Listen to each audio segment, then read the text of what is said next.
On this parenting show, I was cast as the villainous foil to beloved actress Cherry. She was the doting ideal mom while I played the hated stepmother.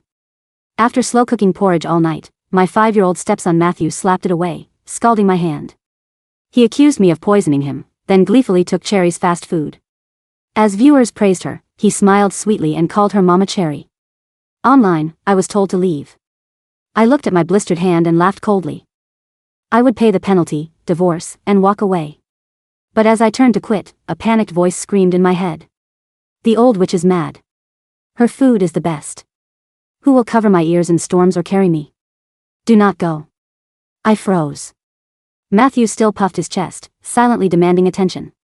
While the chat raged and Cherry smirked, I marched back, pinched his cheek, and said coldly, "Want me to stay? Kiss me on the cheek, live for the whole country." The entire set fell into a dead silence. Matthew's eyes widened, and a deep flush crept up his neck, turning his face bright red. He clutched the hem of his shirt with his tiny fists, his lips trembling. Cherry, holding her daughter Lily's hand, stepped right into the center of the camera's frame, letting out a soft, maternal sigh. "Barbara, I know being a stepmother is hard, and I understand your frustration," she said, leaning down to stroke Matthew's hair. "But you shouldn't take it out on the child. Forcing him to do things he hates will only scar him. Please, don't pressure him like this." Lily shrunk behind Cherry's skirt, whispering in a trembling voice, "Mommy, Auntie Barbara is scary. I'm afraid." Cherry immediately pulled Lily into a protective hug, giving me a look of helpless disappointment. The chat went wild. Can Barbara please get kicked out of show business? This evil stepmother act is sickening. My heart breaks for poor baby Matthew. Imagine having such a psycho for a stepmom. Cherry is the perfect mother. She's the only one who deserves to be Nathan's wife and Matthew's mom. I'm signing a petition for Nathan to divorce her. Kick Barbara out of the family and let Cherry marry in. I ignored Cherry's little performance. My fingers remained gently but firmly pinching Matthew's soft cheek. He craned his neck and yelled, "Who wants to kiss you? You ugly woman. I would never." Yet, his frantic, embarrassed inner voice rang out right on cue. "Ah. Why isn't the old witch playing by the rules? She used to beg and plead to coax me. This is so humiliating. But she smells so nice, like the vanilla body wash she used to bathe me last night. Fine. A kiss is nothing. I'm not scared of you." Matthew suddenly hoisted himself up on his tiptoes, squeezed his eyes shut, and planted a massive, loud kiss right on my cheek. The smack of the kiss echoed in the quiet courtyard. The smile on Cherry's face froze. The live chat froze. Her army of fans collectively lost their minds. I let go of his cheek, pulled out a wet wipe, and slowly cleaned the dried porridge off the back of my hand. "Fine. Since you're being so sincere, I suppose I'll stay." Matthew stumbled back 2 steps, his face burning. He looked away, but his ears were bright red. The director cleared his throat, hurriedly raising his megaphone to keep the show moving. "Welcome, mothers and children, to the first stop of Super Moms, right here in the beautiful village of Willow Creek. Your task today is to search the village for fresh ingredients. Whichever family places last by noon will be stuck eating plain boiled cabbage for lunch." Cherry took a paper bag from her assistant. Inside was a greasy batch of fast food fried chicken and fries. "You must be starving, Matthew," she said sweetly. "I had my assistant drive to town just to get you some fresh fried chicken." She held out the bag, letting the rich, salty aroma drift through the air. But my eyes were sharp. I saw Cherry reach behind Lily and viciously pinch her back. Lily trembled with pain, her eyes welling with tears, but she bit her lip, too terrified to cry out. Forcing a tight, pleasing smile, she whimpered toward Matthew, "Big brother, have some chicken." Cherry sighed, looking at me with feigned innocence. "I just have such a soft heart. I can't bear to see a child go hungry. Barbara, you don't mind if I give him a little treat, do you? Nathan was complaining to me on set just the other day about how Matthew is such a picky eater. He was so worried about him." The chat exploded again. Oh my God, Cherry remembers even the little things Nathan vented to her about on set. This is true love. Did you hear that, Barbara? Nathan would rather confide in his co-star than talk to you. You're a total failure of a wife. Cherry is an angel. She's starving her own daughter just to make sure another kid gets fed first. I glanced at the greasy paper bag and took a step back. Your call, Matthew. You can eat that junk, or you can come with me to find some real food. Cherry smirked, entirely confident that a 5-year-old could never resist the allure of fried chicken. Matthew stared at the bag for a split second. Inside his head, his thoughts were dripping with disgust. That chicken is cold. The skin is all soggy. The sweet and sour pork ribs the old witch made yesterday are 10,000 times better than this garbage. Who wants greasy fast food? I want the old witch's cooking. Suddenly, Matthew lunged forward and wrapped his arms around my leg, burying his face in my denim jeans. I don't want it. I want to go find food with my mom. Cherry's hand froze midair. Her face flushed a sickly mix of pale white and angry red. I offered her a cool, indifferent look, completely ignoring her cheap attempts to stir drama. You heard the boy. He's not interested. You should probably keep it for yourself, Cherry. With that, I took Matthew's small hand in mine and walked out of the courtyard. August in Willow Creek was brutal. The sun beat down mercilessly, heating the dirt roads. I led Matthew to the massive banyan tree at the entrance of the village. A cool breeze swept under its dense canopy, offering a perfect shield from the heat. I spent a couple of dollars on 2 ice-cold bottles of orange soda and handed one to Matthew. He held the frosty glass bottle in his small hands, taking tiny sips while peering out toward the fields. Not far away, in the muddy cornfields, Cherry was dragging Lily through the dirt to pull weeds. Sweat poured down Cherry's face, yet she kept a bright, forced smile plastered on for the cameras. Good girl, Lily. If we work hard, we'll get a delicious lunch. Mommy's not tired at all, as long as you get to eat well. Lily was so exhausted her eyes were sliding shut, her tiny frame swaying precariously on the muddy ridge. Every time she tried to sit down for a break, Cherry would yank her back into the dirt to keep working. The chat went into overdrive. Cherry is so hardworking. She's a real, down-to-earth woman. And then there's Barbara, lounging under a tree drinking soda. Did she think she was signing up for a luxury vacation? Nathan, open your eyes. Divorce Barbara and marry Cherry. Cherry actually knows how to run a proper household. Matthew took a long sip of his soda and let out a small burp. Leaning against my knee, he gave a tiny scoff. You're so lazy. Everyone else is working, and you're just sitting here slacking off. But his inner voice was hilariously honest. Oh, man. This cold soda is heaven. It's boiling hot out there. That mean woman is actually making Lily pull weeds in the direct sun. The poor girl's face is practically peeling. The old witch is way better. No hard labor, just shade and cold soda. I guess I won't complain about her today.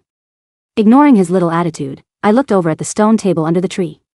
The village chief and an elderly local were locked in a tense game of chess, both staring at the board with deep frowns, completely stuck. I strolled over, glanced at the layout, and murmured a classic winning sequence. Move your bishop to block, then bring the knight up. The chief blinked, hesitated, and then moved his piece exactly as I suggested. The old man slapped his thigh in excitement. Incredible. That broke the entire deadlock. Within 5 minutes, the chief secured a swift victory. Laughing heartily, he stood up and brushed the dust off his trousers. Smart girl. You're with that TV show, aren't you? Here, my family just harvested some fresh eggs and vegetables this morning. Take them. He handed me a woven bamboo basket filled with a dozen farm-fresh eggs, crisp green cabbage, and plump red tomatoes. Just like that, our lunch ingredients were sorted. Matthew hugged the bamboo basket tight, a look of pure pride washed over his face. By 11:30, the families gathered back at the meeting point. Cherry and Lily arrived caked in mud. After a grueling morning of labor, all they had to show for it were 2 shriveled, dusty potatoes. Lily was sobbing from hunger, clinging to Cherry's legs. Mommy, I'm so hungry. I want real food. With her back to the camera, Cherry's eyes flashed with pure annoyance. But the instant she spun around to face the lens, her face softened into a picture of tearful, heartbreaking worry. She walked over to me, casting a glance at my basket of fresh ingredients, and bit her lip, looking thoroughly pitiable. Barbara, Lily worked all morning and her stomach hurts from hunger. Could you spare just 2 eggs? Think of it as a loan. I'll pay you back. The chat immediately took the bait. Barbara, she's practically begging you. Just give her the eggs. Exactly, you have over a dozen. What's 2 eggs to you? No wonder her husband ignores her. She doesn't have a single caring bone in her body. I looked at Cherry with a cold, unyielding stare. You chose this martyr role. Don't complain now that you actually have to play it. If you cared so much about your daughter's hunger, maybe you shouldn't have spent the whole morning posing for the cameras. I leaned back slightly. And don't teach kids to expect handouts. If you want eggs, go win a game of chess yourself. Tears welled in Cherry's eyes. Barbara, you can target me all you want, but the child is innocent. Before she could finish her sob story, Matthew suddenly lunged forward, spreading his small arms to block me. No. These are our eggs. My mom won them. If you're so amazing, go win your own. Cherry choked on her words, her jaw tightening as she glared at the boy. Fine. If you won't share, you won't. I don't blame you, Matthew. It's just a shame your mother never taught you how to share. She took Lily's hand and turned away, the very picture of a wronged victim. But as she walked away, I caught the calculated, venomous glint in her eyes. That afternoon, I fired up the rustic wood stove and whipped up a fragrant plate of scrambled eggs with tomatoes and a light, stir-fried cabbage. The second the plates hit the table, Matthew grabbed his spoon and started shoveling food into his mouth, his cheeks puffing out. His inner voice was practically screaming with joy. This is delicious. How are these eggs so good? This is 100 times better than what our private chef makes at home. That's it. I'm going to make the old witch cook for me every single day. I scooped some rice for myself, sat down beside him, and gently wiped a stray grain of rice from his chin with a napkin. His little body stiffened for a brief second, but he didn't pull away. Instead, he leaned slightly closer to me. Meanwhile, things were going downhill fast in Cherry's courtyard. Lily was crying louder and louder from sheer exhaustion and hunger. Flustered, Cherry glanced toward the camera crew stationed outside. Seeing that she was out of their immediate line of sight, she dragged Lily into a blind spot inside the house. Stop crying, she hissed, her voice dripping with rage. Haven't you embarrassed me enough today? She pulled a cheap, greasy packet of spicy gluten strips from her bag and shoved them into the girl's hands. Eat this and shut up. The snack was heavily processed, oily, and intensely spicy. Starving, Lily tore the packaging open and devoured it. Within half an hour, the toll hit her. She fell to the floor, clutching her stomach and rolling in pain. Her face turned pale as cold sweat beaded on her forehead. Mommy, it hurts, my tummy hurts so bad. Cherry ran out of the house, screaming at the cameras, medic. Lily's having a severe reaction to the local food. She has acute gastroenteritis.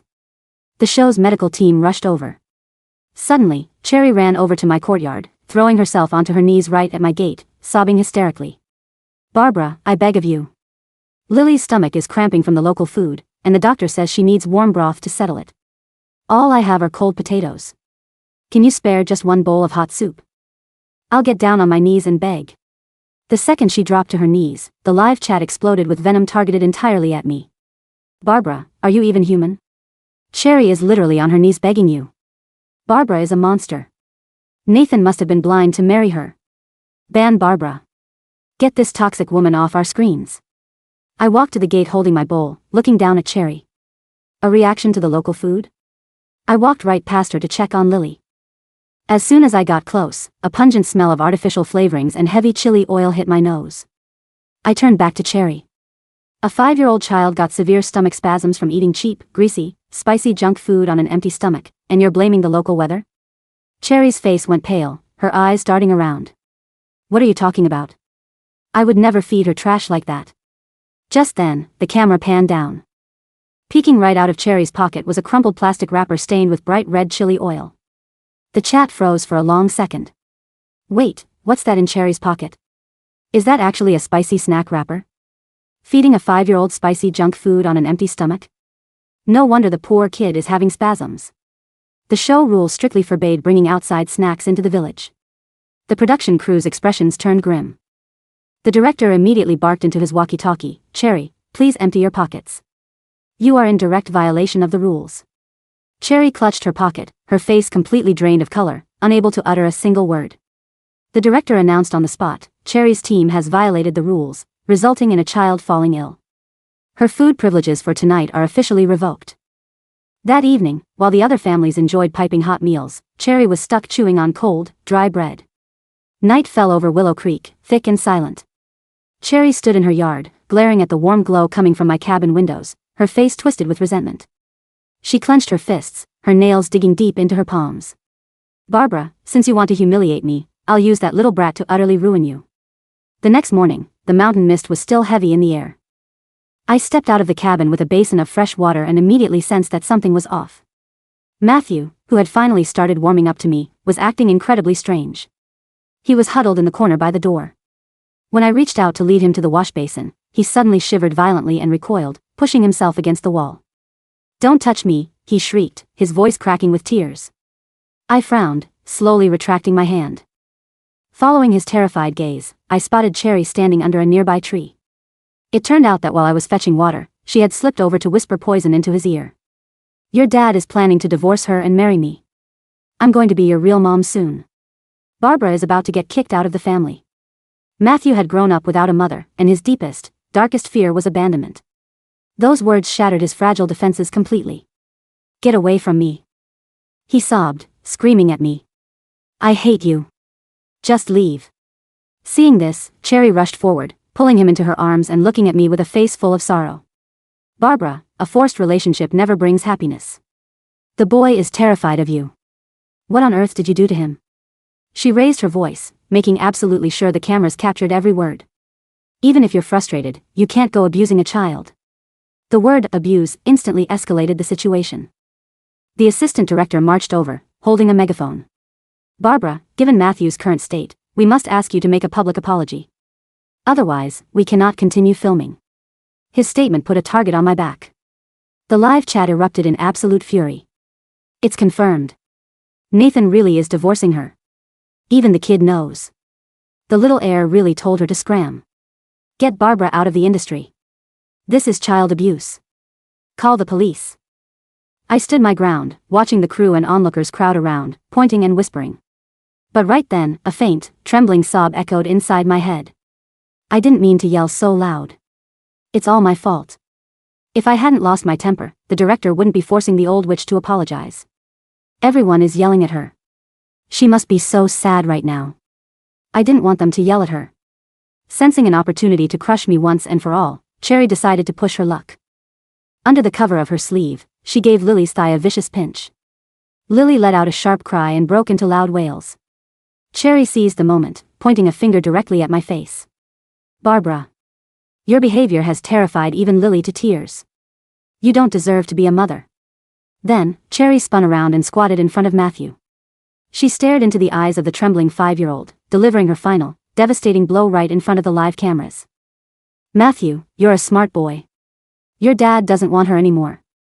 She's getting kicked out of your house very soon. Now, you have to make a choice in front of everyone. Do you want this bad woman who abuses you, or do you want Mama Cherry? If you walk over to me, you'll be my real son, and your dad will love you forever. But if you choose her, your dad will kick you out along with her, and you'll end up an unwanted street kid. The chat went wild. Beautiful play, Cherry. Let the kid decide. Is that even a choice? He's obviously going to pick Cherry. Only an idiot would stay with a toxic woman like Barbara.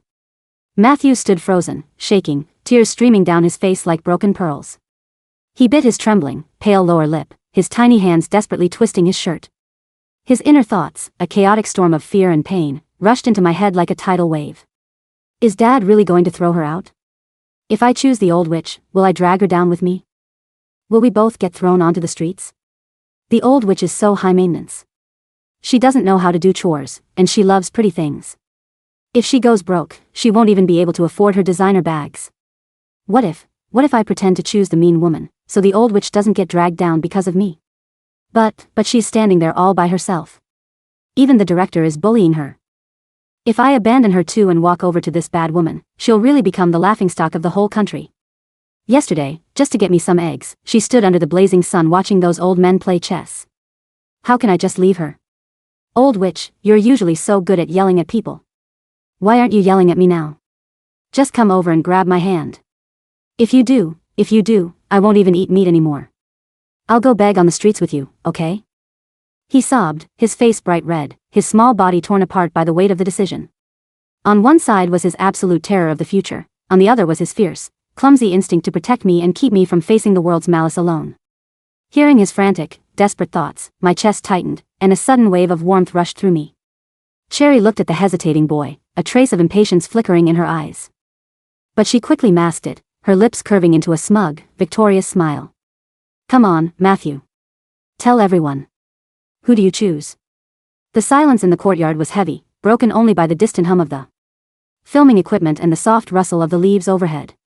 Cherry stood with her arms slightly open, a gentle, expectant smile gracing her lips.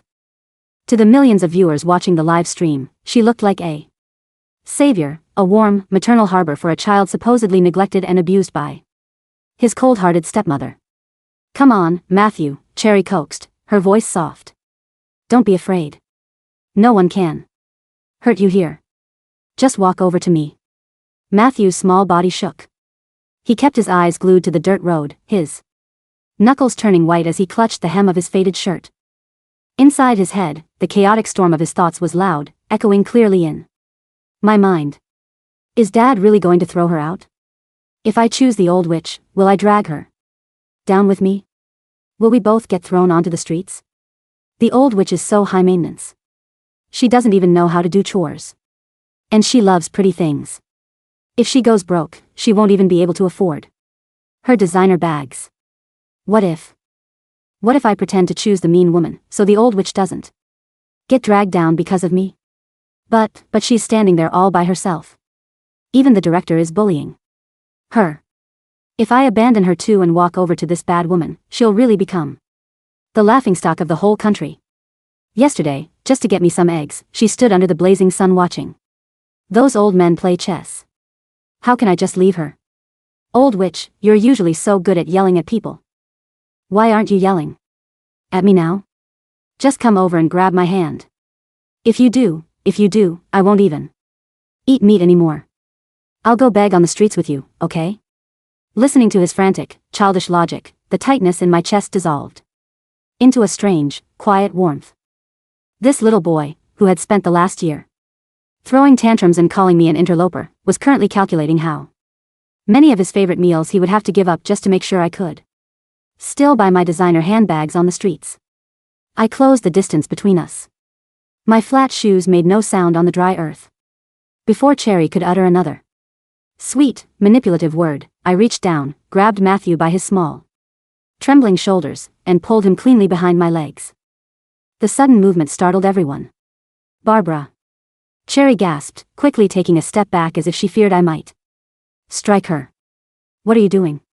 The child is already terrified. Please, don't force him.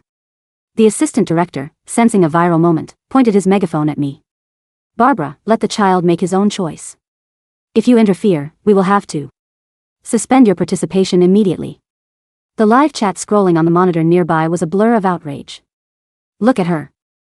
She's physically dragging him away. She's crazy. She knows the kid is about to reject her, so she's throwing a tantrum. Call the police. This is straight-up kidnapping on live television. I didn't look at the monitor. Instead, I looked down at Matthew. His tear-streaked face was turned upward, his eyes wide with a mixture of shock and sheer relief. She grabbed me. His inner voice squeaked, a sudden, frantic wave of joy crashing through his thoughts. The old witch actually grabbed me. She's not letting me go. I pulled a clean handkerchief from my pocket, bent down, and wiped the tears and dirt from his flushed cheeks with deliberate, firm strokes. Who said we're going to beg on the streets? I said, my voice quiet but clear. Enough for the lapel microphone to pick up every word. And who said you don't get to eat meat? Matthew blinked, his lips parting in confusion. He didn't understand how I had answered the exact thoughts running through his head. I stood back up, keeping one hand resting lightly on his shoulder, and turned my gaze to the assistant director. You want a public apology? I asked calmly. For what, exactly? For comforting my stepson after he was targeted by a co-star's malicious rumors? Barbara, Cherry was only trying to help, the assistant director began, his tone defensive. Cherry is an actress, not a member of my household, I interrupted, my voice cutting through his explanation. By what authority does she speak on my husband's private affairs? By what authority does she tell a 5-year-old child that his father is divorcing his mother and throwing him onto the streets? I turned my head slightly, my eyes locking directly with the camera lens. Since this show is broadcast live, let's make one thing clear. Nathan's legal team handles our family's affairs, not a colleague from his previous film set. If anyone here has seen a signed divorce petition, feel free to produce it. If not, then every word spoken about my marriage on this set constitutes defamation. Cherry's face stiffened. The sweet, fragile expression she had cultivated began to crack around the edges. Barbara, I was only repeating what I heard. I didn't mean to cause any harm. I was just worried about Matthew. Worried? I let out a short, cold laugh. You told a child he would become an unwanted street kid if he didn't choose you. Is that your idea of maternal care? Cherry? Before she could respond, I looked down at Matthew again. Matthew, tell the director. Do you want to go with her, or do you want to stay with me? Matthew took a deep breath. He puffed out his small chest, planted his feet firmly on the ground, and pointed a finger at Cherry. I don't want her, he shouted, his voice cracking but resolute. She's a liar. She pinches Lily when the cameras aren't looking, and she smells like fake flowers. I want my mom. The silence that followed was absolute. Within his mind, however, a triumphant little parade was marching. Ha! Take that, you fake flower-smelling woman. I called the old witch Mom. She better appreciate this. I gave her so much face today. The live chat went dead for 3 seconds before exploding in a completely different direction. Wait, did Matthew just say Cherry pinches Lily? Did you see Lily's face? She flinched when Matthew pointed at Cherry.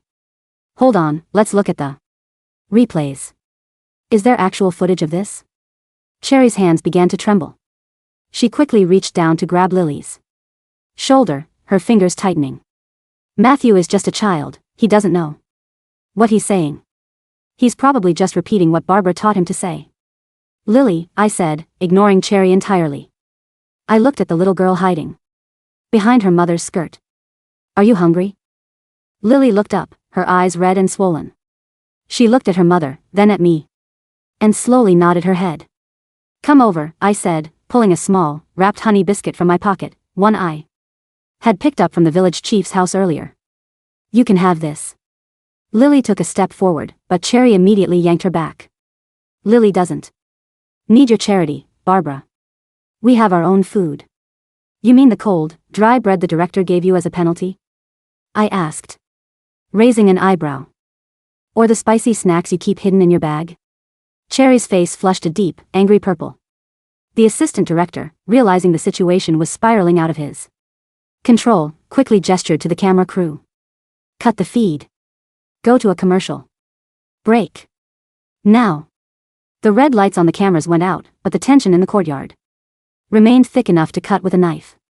The production team scrambled to manage the fallout. Even though the live feed had been cut, the snippets of the exchange had already been recorded by thousands of viewers and posted across social media platforms. Inside our small cabin, Matthew sat at the wooden table, his legs dangling as he stared intensely at his shoes. Hey, I said, placing a bowl of warm, freshly cut watermelon in front of him. He looked up, his expression instantly shifting into his usual defensive scowl. What? I only said those things because I didn't want the director to think he could bully us. Don't get any big ideas. But his inner thoughts were singing a different tune. Oh, watermelon.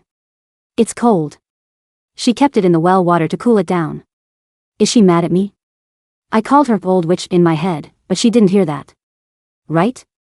She looked really cool when she stood up to the director. Like a queen. A slightly scary, high-maintenance queen. Eat your fruit, I said, sitting down opposite him and picking up a piece. And for the record, I don't plan on going broke anytime soon. Your father's money is legally half mine, so my designer bags are perfectly safe. Matthew choked on a bite of watermelon, his face turning bright red. I don't care about your bags. I was just thinking out loud. Sure you were, I replied smoothly.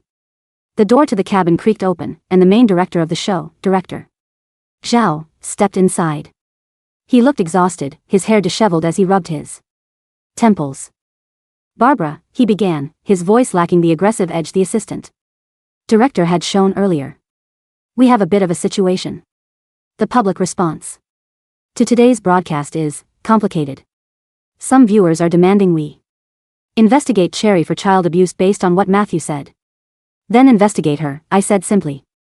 It's not that simple, Director Zhao sighed. Cherry's agency is a major sponsor of this show. If we pull her, the funding drops by 30%. But if we keep her, the viewers might boycott. We need to find a way to smooth things over. And by smooth things over, you mean you want me to play along with a reconciliation scene? I asked, leaning back in my chair. Director Zhao looked uncomfortable. Just a quick shot of you and Cherry sharing a meal, showing the public that there's no real animosity. It would help stabilize the ratings. Before I could answer, Matthew slammed his small hand on the table. No. We're not eating with her. She's mean, and her food smells bad. Exactly. His inner thoughts chimed in. Why should we help her? She wanted to kick the old witch out. If we help her, we're stupid. You heard the boy, I told the director. My family doesn't do charity work for people who try to destabilize our household.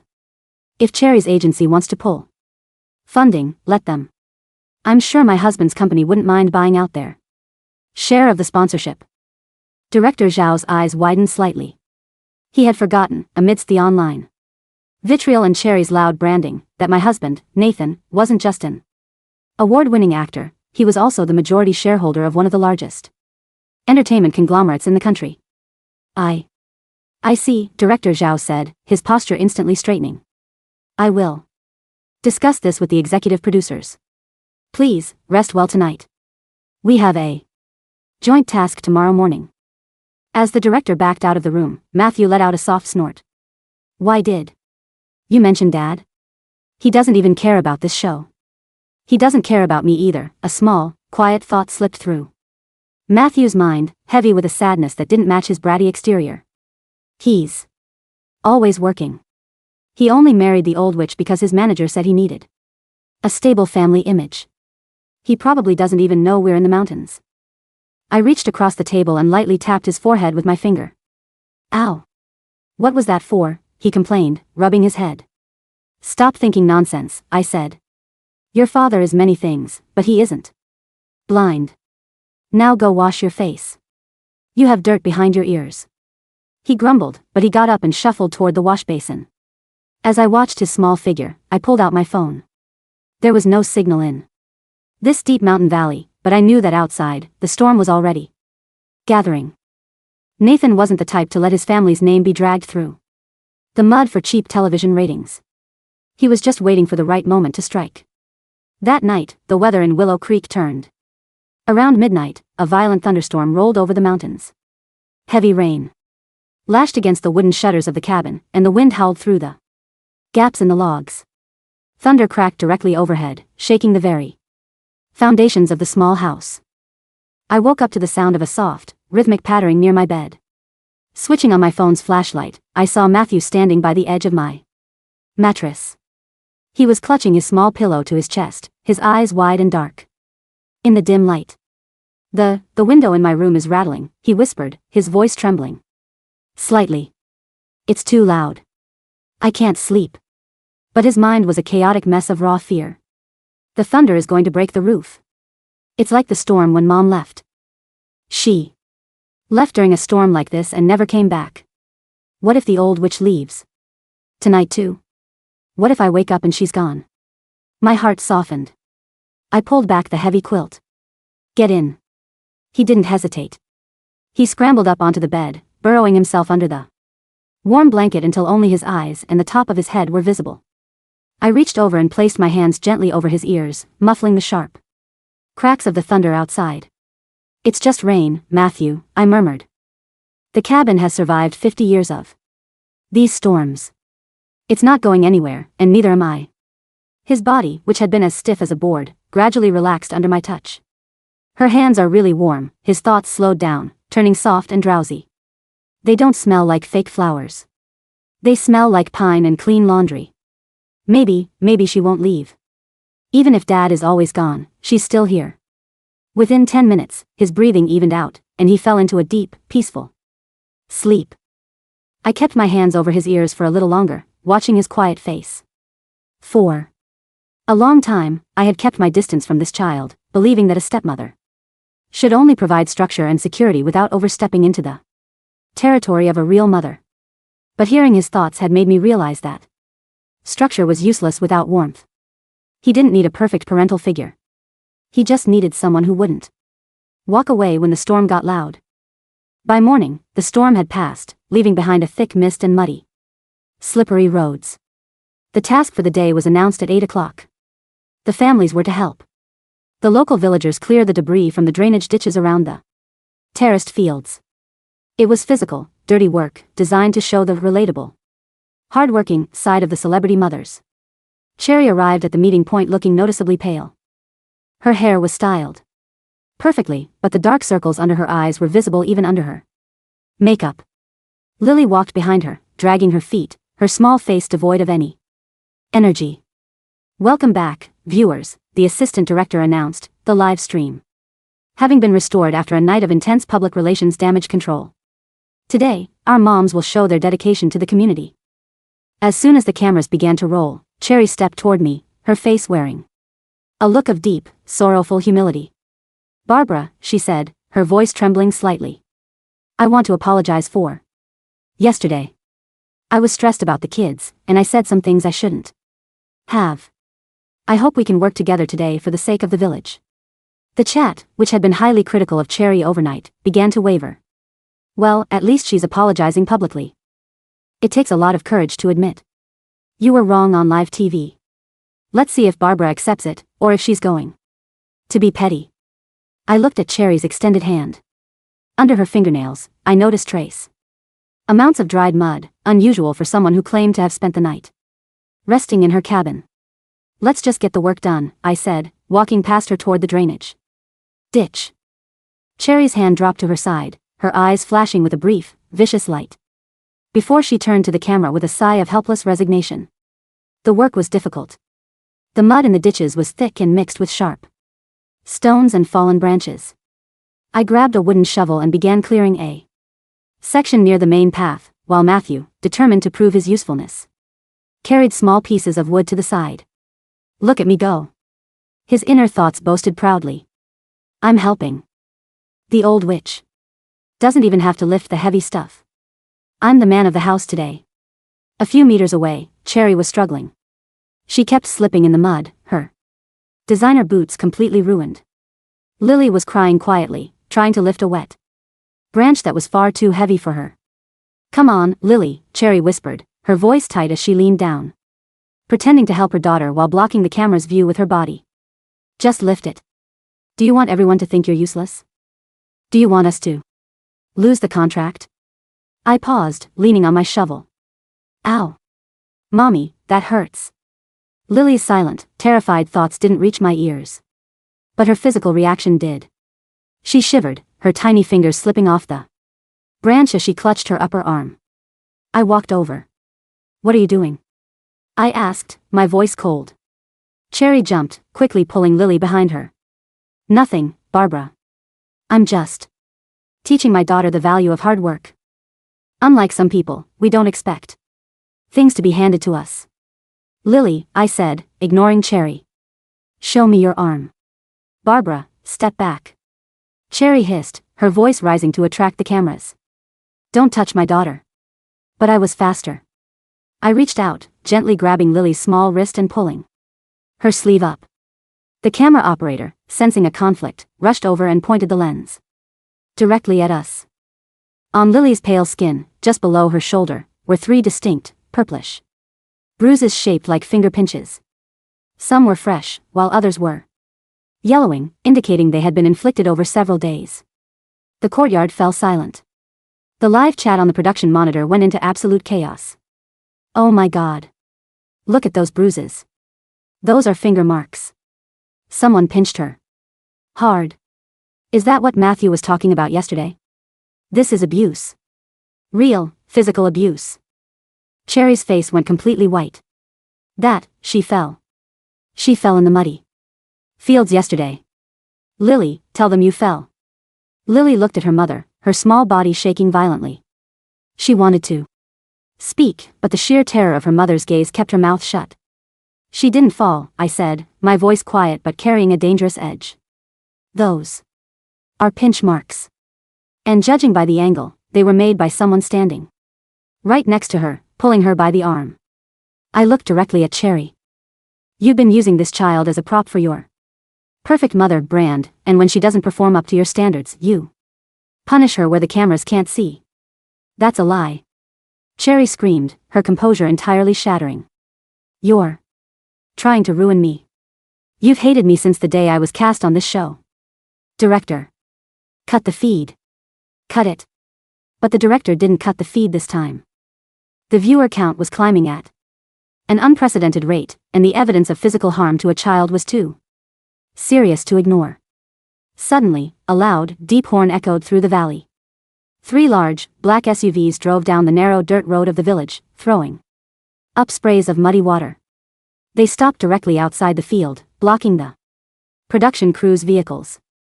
The door of the lead SUV opened, and a man in a tailored charcoal suit stepped out into the mud. He was tall, with sharp, aristocratic features and cold, dark eyes that immediately swept over the crowd. It was Nathan. The presence of the country's top film emperor and the head of Nathan Group brought an immediate, suffocating silence to the set. Even the wind seemed to die down as Nathan walked through the muddy field, his polished leather shoes getting ruined with every step, though he didn't seem to notice or care. Cherry's eyes lit up with a desperate, frantic hope. She took a step toward him, her voice turning high and tearful. Nathan. You're finally here. You have to help me. Barbara is trying to ruin my reputation. She's accusing me of terrible things, and she's turning the crew against me. Nathan didn't even look at her. He walked right past Cherry, his gaze fixed entirely on me and the small boy standing behind my legs. He stopped a foot away from us. He looked at my muddy hands, then down at Matthew's flushed face. Are you hurt? Nathan asked, his voice low and steady. I'm fine, I said. But the little girl needs a doctor. Nathan nodded once. He turned his head slightly toward his assistant, who had followed him out of the car. Call the local authorities and the child welfare department. Submit the uncut live footage from the last 48 hours as evidence. Yes, Mr. Nathan, the assistant replied, immediately pulling out a satellite phone. Cherry stumbled back, her eyes wide with terror. Nathan. What are you doing? We're friends. We worked together on the last autumn. You told me yourself how much trouble Barbara was causing at home. Nathan finally turned his cold, dark eyes toward her. I have spoken exactly 3 sentences to you in my entire professional life. Miss Cherry, Nathan said, his voice quiet but carrying a weight that made everyone on set shiver. All 3 were related to the script. If you have any further delusions about our relationship, you can explain them to my legal team. He pulled a document from his coat pocket and handed it to the main director, who was sweating profusely. This is an official notice of withdrawal from the show, Nathan announced. My wife and son are leaving immediately. Additionally, Nathan Group is pulling all current and future investments from this broadcasting network due to gross negligence regarding child safety. Director Zhao looked like he was about to faint. Mr. Nathan, please, we can resolve this. We didn't know about the situation with Lily. You knew, I interrupted, looking at the director. You just chose to ignore it. Because her agency was paying for your production. You wanted the drama, and you let a 5-year-old girl pay the price for your ratings. I turned to Matthew. Go get your things. Matthew looked up at his father, then at me. For the first time in his life, he didn't argue. He didn't throw a tantrum. Inside his head, his thoughts were a quiet, steady hum of relief. We're going home. The old witch and Dad, they came for me. We're really going home together. As we walked back to the cabin to pack, the police sirens began to echo in the distance, winding their way up the mountain road. 3 weeks later, the quiet, spacious living room of our villa in the city was bathed in the warm, golden light of the late afternoon sun. The television on the wall was playing a news segment in the background. Following a thorough investigation, actress Cherry has been officially arrested on charges of child abuse and neglect. Her agency has filed for bankruptcy following the withdrawal of major sponsors, and custody of her daughter, Lily, has been temporarily transferred to her father's family under court supervision. I switched off the TV with a click of the remote. From the kitchen, the rich, savory aroma of slow-cooked beef stew drifted through the house. I had spent the afternoon preparing it, a real, home-cooked meal to celebrate our first quiet week back from the mountains. The front door opened, and the sound of small, Hurried footsteps echoed in the hallway. Matthew ran into the living room, his school backpack bouncing on his shoulders. He stopped when he saw me, immediately slowing down his pace and trying to look cool and indifferent. "I'm home," he said, tossing his backpack onto the sofa. "The school lunch today was terrible. They had carrots. You know I hate carrots." But his inner thoughts were already running toward the kitchen. "Oh. That smells like the beef stew. The one she made last winter that was super soft. Is she making it for me? I had a good day at school today. I got a red star for drawing. I want to show her, but what if she thinks I'm being a baby?" I reached over, picked up his backpack, and hung it properly on the hook by the door. "I made beef stew," I said, looking back at him. "No carrots. Just potatoes and beef." Matthew's eyes lit up, though he quickly tried to cover it with a small, mature shrug. "I guess that's okay. I'll eat it so you don't feel bad about cooking." "Yes. No carrots. The old witch is the best." His mind screamed with pure, unadulterated joy. Just then, Nathan walked through the front door, carrying his briefcase. He looked tired from a long day at the office, but the moment his eyes fell on us, the tension in his shoulders seemed to melt away. "Smells good," Nathan said, walking over and pressing a soft, lingering kiss to the side of my temple. Matthew watched his father, then took a step forward, his small hands clenching into fists as he looked up at me. "What?" I asked, looking down at him. He didn't say anything out loud. Instead, he shuffled closer, his face turning a familiar, bright red, and quickly planted a quick, wet kiss on my cheek, just like he had done on the live stream. Before I could say a word, he turned and ran toward the dining table, his ears burning hot. Inside his head, his voice was small, embarrassed, but incredibly sweet. "I promised in the mountains that if she didn't leave me, I'd be a good boy. A kiss is nothing. I'm going to protect her from now on." I looked at Nathan, who was watching his son with a rare, gentle smile on his face. "He's growing up," Nathan murmured, wrapping an arm around my waist. "He is," I agreed, wiping the slight dampness from my cheek with a small, fond smile. "But he still has a lot to learn about keeping his thoughts to himself."